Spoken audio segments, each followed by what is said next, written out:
So our first speaker tonight is Tony Ingraffea. Tony, if you join me up here, I'll just give people a quick notice that Tony Ingraffea is the Dwight C. Baum Professor of Engineering and Vice Presidential Teaching Fellow at Cornell University. He is a concerned and well-respected scientist for many years with experience in researching oil and gas extraction from shale formations, and many of you have seen him in front of you talking about that particular issue. And about 5 years ago, he began informing and educating the public about the science of drilling. During his time, he has given hundreds of talks and interviews to inform and educate the public on critical scientific issues that involve public health and public safety. He is also the president of Physicians, Scientists, and Engineers for Healthy Energy. Please welcome Tony Ingraffea.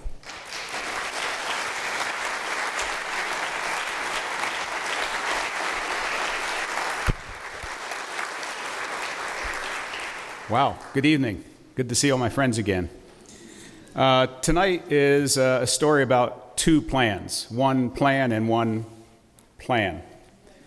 And we have a 1-2 show here, so I'm going to set the table for Jessica, and she's going to concentrate mostly on what she suggests we all should do in reaction to the plan. But I'm going to talk about the real plan first, and first draw some comparisons between what I'm going to call our plan, the solutions plan, the real plan, and we'll see how that helps you react with Jessica to the so-called plan from New York State that we're all going to be doing public comments on. So what I'm going to try to do in the next half hour is all of this, and you know I'm used to talking for at least 2.5 hours, so this is condensed. So it's going to be quick. So let's get right into it. You can't have a plan whether you're going to fight Hitler by invading Europe or getting to the moon without having a background, a set of objectives, and a set of constraints. Our plan was written by engineers and scientists. We understand how to do planning. And the background constraint is one of time. Don Barber just mentioned we're running out of it. So I'm going to show two slides which, at least initially, don't look like they have anything to do with either plan. But I will convince you by the end of my half hour that they are fundamentally the most important things you should be thinking about in reacting to our plan and the plan. This is what the best climate scientists in the world are predicting for our future. This is from the people who wrote the IPCC report. I don't have time to go through it in detail, but let me summarize what it says. This is data on global warming, all the stuff that Don Barber just talked about. Here we are in roughly 2014. Here's 2040, remember that year. And these are the predictions based on the best available science in different scenarios. 4 scenarios. Scenario number 1 is called the reference. Sound familiar? That is the same scenario that's built into the current draft New York plan. It's business as usual. It's all the above. It's fossil fuels here, now, and forever. And as you can see, it takes us into the 2 degrees centigrade danger zone by about 2042. So it doesn't matter whether the United States has a 100-year supply of natural gas. We'll never get to burn the last 70 years of it. That's the reference case. That's what the science says. Here's what the federal government says, and it's essentially what the current draft New York State plan says. Are you ready? This is the forecast from the United States Department of Energy, Energy Information Agency, looking back in history and forward in projections of energy consumption by source in the United States. Take a look at it. I don't have to talk about it. You just have to look at it. You're all smart enough to draw your own conclusions. See any difference between now and 2040? What does it say about renewables between now and 2040? The same damn thing that the draft New York State plan says. Not much. So compare and contrast. Here's what the science says. In 2040, business as usual puts us either there or, these are projections. We could be wrong. They could be up here. We could be down here. but we're going to be in the red. And this is what our government is telling us. Federal government and state government.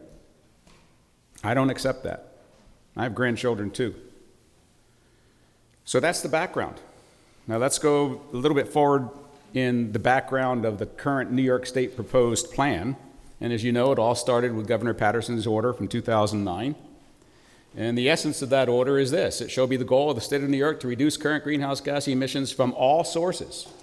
It doesn't say carbon dioxide emissions, greenhouse gas emissions from all sources within the state by 80% below levels in 1990 by 2050. It's the 80 by 50 plan. It was a great idea back in 2009, but it's already obsolete. It's already too late. But what's worse is the current proposed plan from New York State gives only lip service to that now antiquated and obsolete objective. Because the current plan now says, well, we're going to reduce the intensity of carbon emissions from the energy sector by 50% by 2030. CO2 emissions, not CO2 equivalent, not greenhouse gas emissions, just CO2, and put New York on a pathway. How many politicians in the room? Okay, putting something on a pathway, what does that mean to you? You know, if one of my students writes an exam in my course and I say, I'm going to put the solution to this technical problem on a pathway to success. That's PAP. We don't have any time left for PAP. And it ignores methane. And thanks to Keith Shue, he's provided me with a lot of this information, and Keith is a wonderful source of information for us going forward about the plan. Just looking at energy, electricity alone, and the plan, the New York State plan doesn't look at all forms of energy and all consumption of energy from all uses. Just looking at energy for electricity alone, it's telling us by 2030 we're increasing fossil fuel use in the U.S., in New York State, not decreasing it. And we're not significantly changing renewables in New York State. Are they tone deaf? Are they not seeing the same science we're seeing? Okay, so let me make it very clear what we're comparing here when I say our plan, the solutions plan, our plan, and the so-called plan from New York State.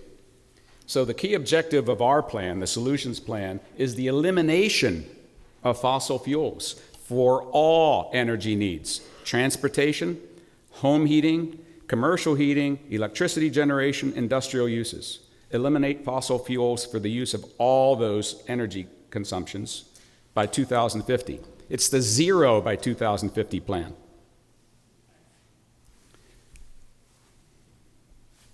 Those bananas are looking kind of rotten, don't you think? So you see the difference? We are comparing apples and bananas. The New York State plan is seeking to reduce somewhat emissions without a roadmap for how to do that. Nowhere in that plan does it say, here's the number of certain types of energy sources we have to have online by 2020, 2030, 2040, and here's why, and here are the constraints that force us to make those decisions. That's what real planners do. Okay, so to get to where we're supposed to get by Governor Patterson's plan, we needed to have been starting already going down this path for reducing emissions.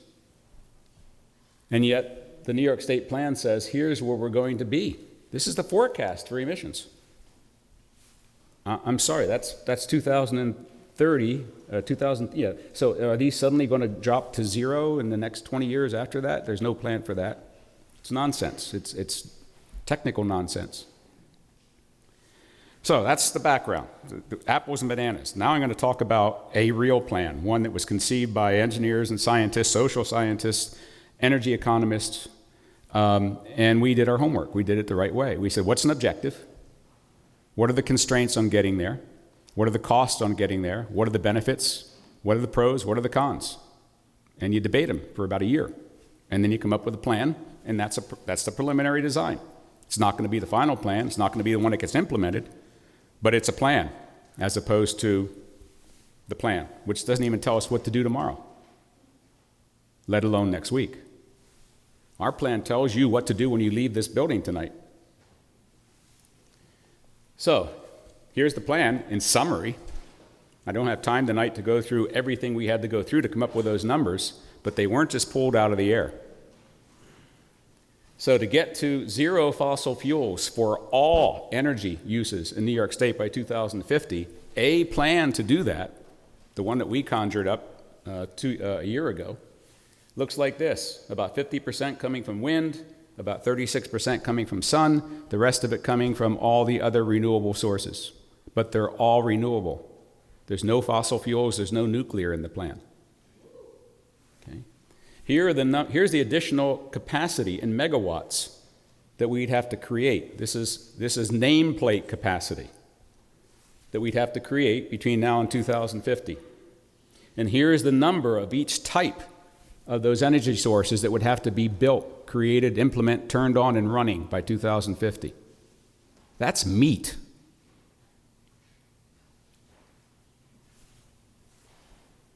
And those are big numbers. We'll come back to those in a minute. So the plan began with a phone call, a conference call 2 years ago, and it wound up with a paper that appeared in a good journal last year. And it was all done on our nickel. Nobody paid us to do it. And most of the work, of course, was done by grad students.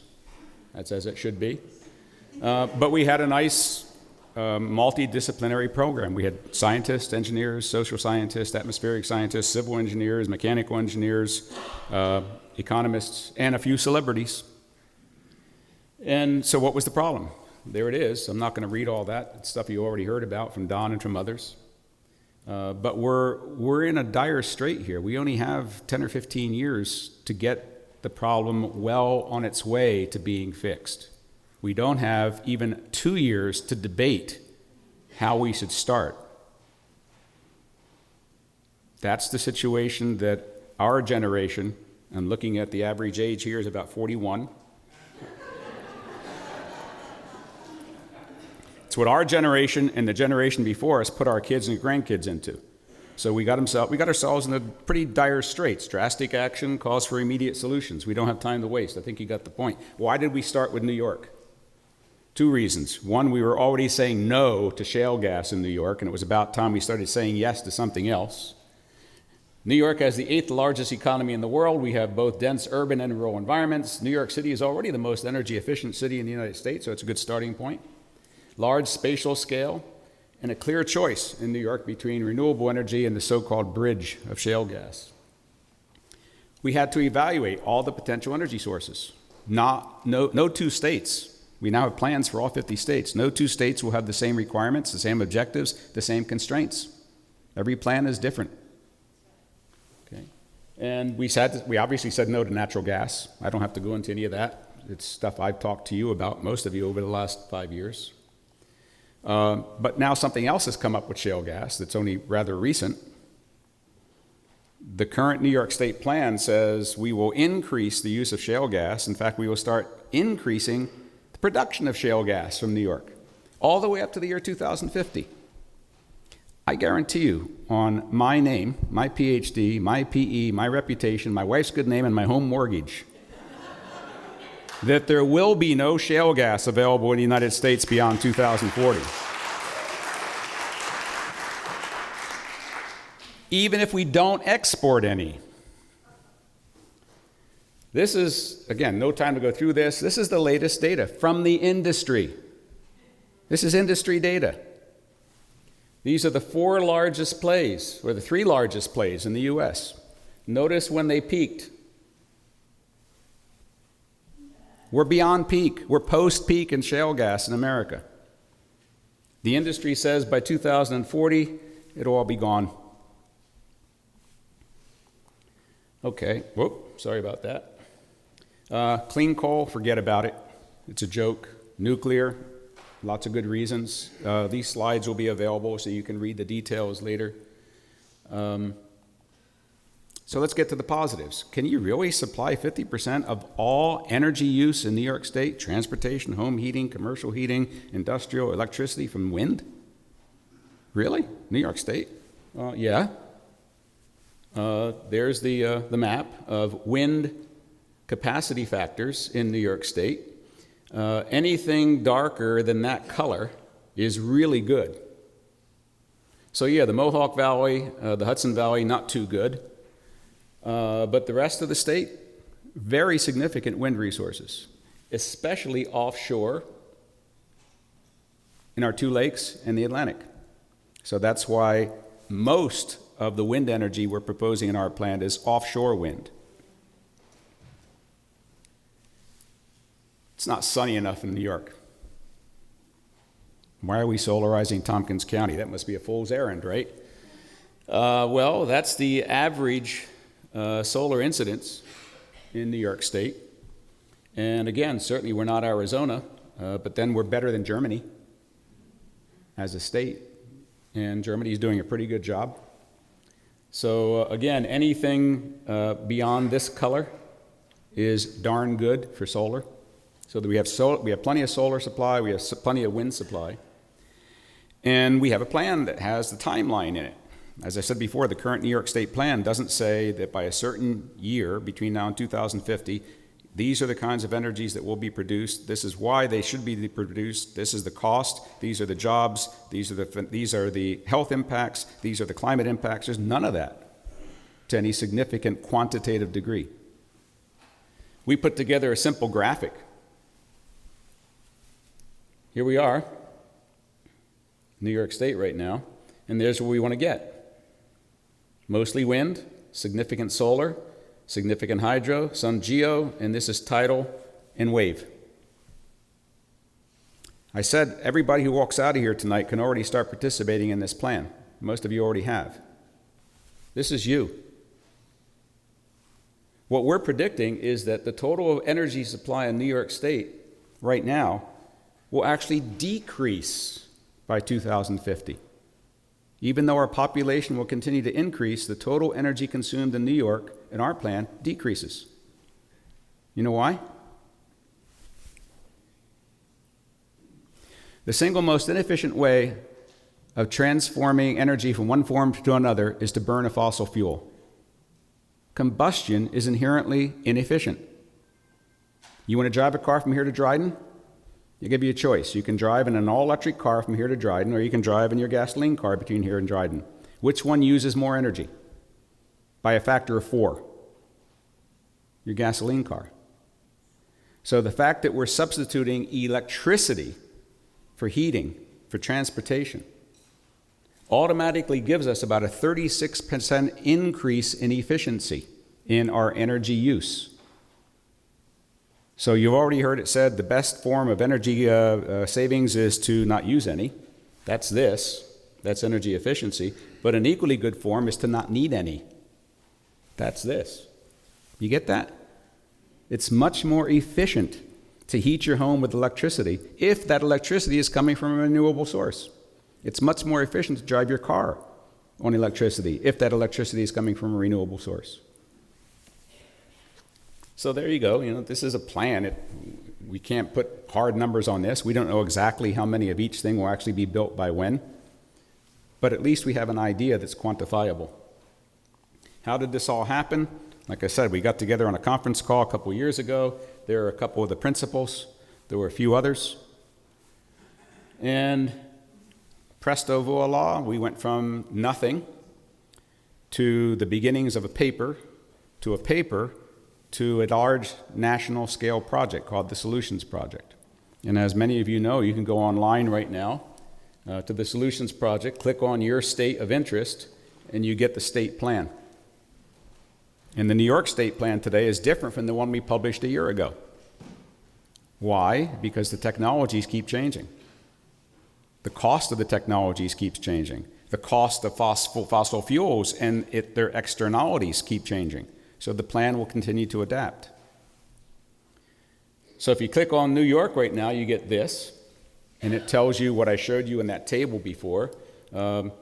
Residential rooftop solar PV plants, 24%, commercial PV, another 14%, onshore wind, offshore wind, wave devices, geothermal, hydroelectric, tidal turbines. That's the mix right now. It's different than it was a year ago. It'll be different again next year. but we can quantify why each of those numbers is what it is. I showed you this table before, but now I want to show you something else. We're saying that we're going to need 254 gigawatts of nameplate capacity of electricity generation in New York by 2050. New York currently has 64 gigawatts. Think of that as 64 nuclear power plants. We don't have 64 nuclear power plants in New York, thank God, but when you take into account all the coal, all the natural gas, all the hydro, and all the nuclear we have, we're generating 64 gigawatts right now. But because these are all renewables, and some of them are intermittent, we have to have a nameplate capacity much larger than the demand. But we also predict that the demand is going to drop from the current 64 down to 60. And look at these numbers. Again, I told you when you walk out of here tonight, you can start doing something. 8 million rooftop residential solar systems in the state of New York. Do you know how many homes there are in the state of New York? Take a guess. About 12 million.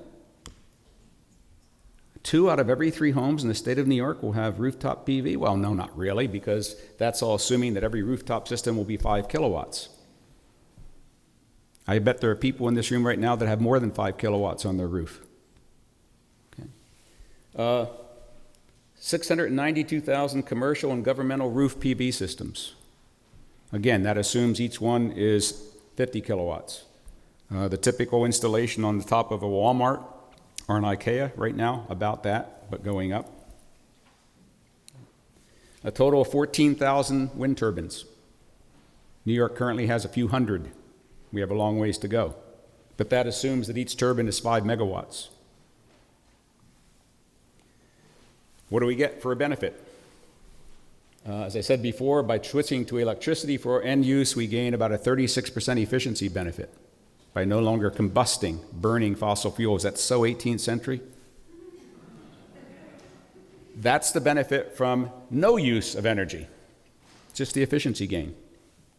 Okay. And here are the kinds of things you can do in your homes. Some of you are already doing it. Air source heating and cooling for your home, air source hot water for your home, or solar preheating for your home. These are things we can all do now with available technology. And by the way, I forgot to mention, our plan is based on available technology, not pie-in-the-sky future stuff. Other benefit, health benefits. Fossil fuel use in the state of New York kills 4,000 people a year in the state of New York, 20,000 people in the United States. Those are government figures. What is the cost of 4,000 deaths in New York from asthma, emphysema, and other particulate matter and other fossil fuel generated lung pollutants? And how about the cost of morbidity that goes along with that? The people don't die, but they can't work, they can't go to school. $33 billion a year. So if we were to eliminate fossil fuel use in New York, and if New Yorkers weren't breathing the air from fossil fuel use in our adjacent states, $33 billion of today's dollars a year. That means we could pay for this plan in about 8 years, just on the savings from healthcare. When you add in that it's going to cost New York, estimated right now, $3.2 billion a year to armor itself against climate change, the payback period reduces even farther. There are costs to climate change. Ask the mayor of New York City right now how much New York City is going to be investing in armor plating New York City against the next Sandy. Or how about the governors or the mayors of the cities in the southern tier with their, how many 100-year floods have we had on the southern tier in the last 10 years? There are costs to climate change. Jobs. That's data. For every $1 million spent on energy production, 3.7 jobs, fossil fuels, 9.7 solar, 9.5 wind. You can employ more people in New York State doing the renewable plan than you can fostering increased use of fossil fuels and production of fossil fuels in New York State. Estimated job creation, there are 2 classes. Construction, all those things have to be constructed.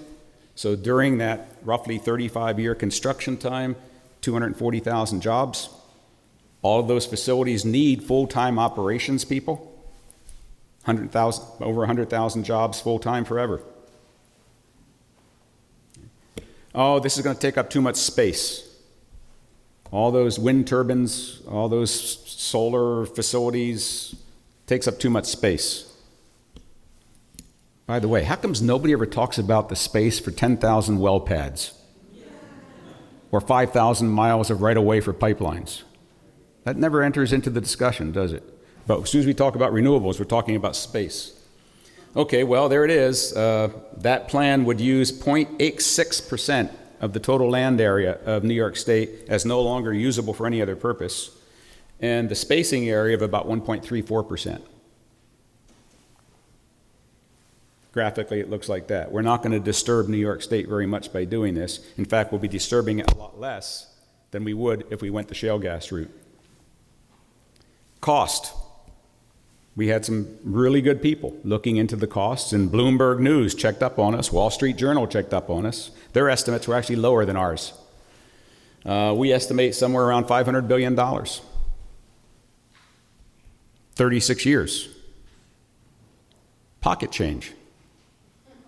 Mayor Bloomberg should pay for the first year out of his own pocket.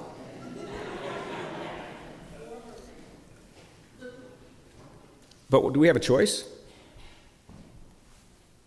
Compared to what? That looks like a big number, but the average shale gas well in Pennsylvania right now costs $5 million. 50,000 shale gas wells in New York State, that's $250 billion. Where's that money come from? Where would this money come from as opposed to where that money would come from? And that doesn't include pipelines, compressor stations, storage units, liquefied natural gas plants. That's just the well cost. Where's that money come from? Come on, you're living in a capitalist society. You all know the answer to this. It comes from our pockets. It comes from our pockets. Somebody goes to Wall Street and says, loan me $5 million to build a shale gas well. Somebody in New York State says, let's put up a wind farm in Black Oak. Where'd they get the money? So one way or another, we're paying for this. So it's your choice. You can pay for that, or you can pay for this and suffer the consequences or benefit from the consequences. And by the way, all these costs are going to be small compared to the cost of climate change that we're going to be accruing for our kids and our grandkids over the next 30 years. So if you're talking about money, let's just talk about future energy cost. We projected more certainly in the next decade, 2020 to 2030, things become more uncertain after that. But we're pretty certain that in that decade, the average cost of electricity for the average ratepayer in New York City will be about 15 cents per kilowatt hour, not including externalities, which of course we need to include, and that's another roughly 6 cents. So figure 20 cents a kilowatt hour. During that same decade, we estimate that the aggregate cost of electricity generated from all renewable sources will be about a third of that. Therefore, when you project out to the year 2050, the average person in New York State will save $5,100 a year in energy costs.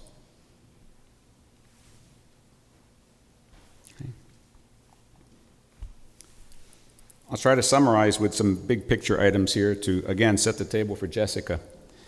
We really don't have an option at this point. Time has run out. We got to get serious about doing something pretty quickly, and that something has to be big. Energy security and energy independence are the current mantras used by the oil and gas industry and our current political leadership. Those are the things that sell most in the public relations arena right now. Shale gas and shale oil will make us energy independent and energy secure. Well, we can do this, or we can do this in New York State. Nobody seems to be concerned, as I said, about all the space taken up here and all the emissions from all this and all the aggravation of ripping up hundreds of thousands of millions of trees to put in pipelines. We're going to have thousands of incidents of well water contamination. We're going to increase New York's contribution to global warming. We will continue to have illness and morbidity from the pollution from fossil fuels. And by the way, along the way, we will sequester forever underground twice the steel equivalent of the United States Navy. Unrecyclable. Once you put the casing down there, it's down there forever. So choices are clear. Energy independence and energy security, this is the biggest joke of all. We're talking Ukraine, The best thing the United States can do to the Ukraine right now, for the Ukraine, is to send 5,000 engineers and hire GE to build 1,000 wind generators in the Ukraine. And we could start that tomorrow and be done by the end of the year. Every country has the opportunity to be energy secure and energy independent because every country owns an equal share of the sun, the wind, and the water. We don't have to fight over the sun. We don't have to fight over the wind. Every country can be secure and independent. It's the best way of doing it, looking forward. And it's the most stable way of guaranteeing a rising level of income and a rising level of livability for everybody in the face of the earth. We don't have to be condemned to what's going to happen when we run out of fossil fuels. We don't have to be condemned to what's going to happen when we keep using fossil fuels and sea levels rise, and we have more desertification, and we have more floods, and we have more frequent and more intense storms. We don't have to condemn ourselves to that and our children and our grandchildren if we do this. So, quick summary. I'm not going to read all these things, but that's saying what I just said in the last 25 minutes. Here's a further summary. Where do we go from here? I gave you some hints about what to do when you walk out the door tonight. What's the Solutions Project going to do? Been a lot of discussion over the last year about the Solutions Project. A lot of people in New York are concerned, well, what happened? You had this big fanfare a year ago. Solutions Project was going to come in and give us all bread and chocolate. Well, it takes a while to get something this big organized. So the strategy for the Solutions Project, it is now not just New York. As you can see from the 50 plans, it's going to be the umbrella organization for the whole country. It's going to supervise and coordinate national scale activities and interstate coordination and communication. It's going to continue to create the so-called framework plans, like the one I just described to you tonight for New York, and they're going to continue to adapt over time those plans with new technologies, new costs, etc. And just as importantly, it's our celebrity megaphone. We're engaged in asymmetric warfare, folks. The oil and gas industry has very deep pockets to pay for advertising and public relations and lobbying. We don't have that. I see the equivalent in Mark Ruffalo's mouth. Okay? I don't have any fear, any shame about palling around with Yoko Ono. Excuse me, she's my megaphone. She's my counter to the $1 million a night that ANGA pays for ads on local TV. So that's what Solutions is going to provide us, access to the celebrities. Renewable New York. If you haven't heard about it, you should tonight. Renewable New York is now the local organization that will be under the umbrella of the Solutions Project. It hasn't even launched yet. All it's done so far is to put together an advisory board, but that's the mission. Promote and expedite the transition to renewable energy in New York State according to the Jacobson Plan, our plan, the Solutions Plan. RNY will coordinate, cooperate with other organizations to avoid time wasted, because we don't have any more time to waste, and repetition, and to enable groups and individuals to learn from each other during this energy transition. The mission is critical and the time is of the essence. So you should anticipate seeing more from the Solutions Project. You should anticipate beginning to hear all kinds of things and see all kinds of things happening from Renewable New York. Dose of reality. I don't know about you, but I enjoy reading Paul Krugman in the New York Times every week. And if you read him last week, he was talking about this new discovery. Did you hear about this discovery that if we were to do something like reduce the use of fossil fuels and increase the use of renewables, the impact on global economies would be negligible?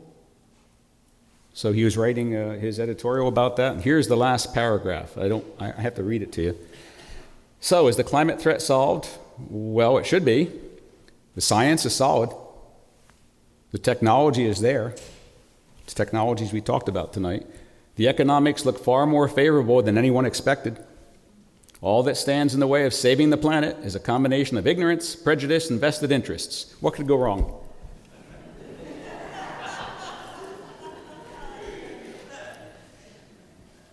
But that's us. We're leading the way. We're that big, bright, shining light in the center of New York State, and everybody's going to take credit.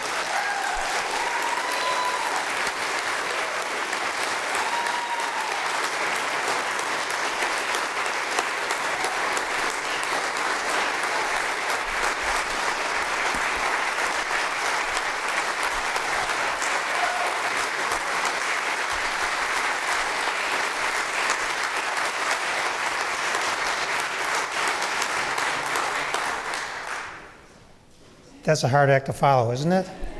You're good, Tony. Thank you for being so inspiring.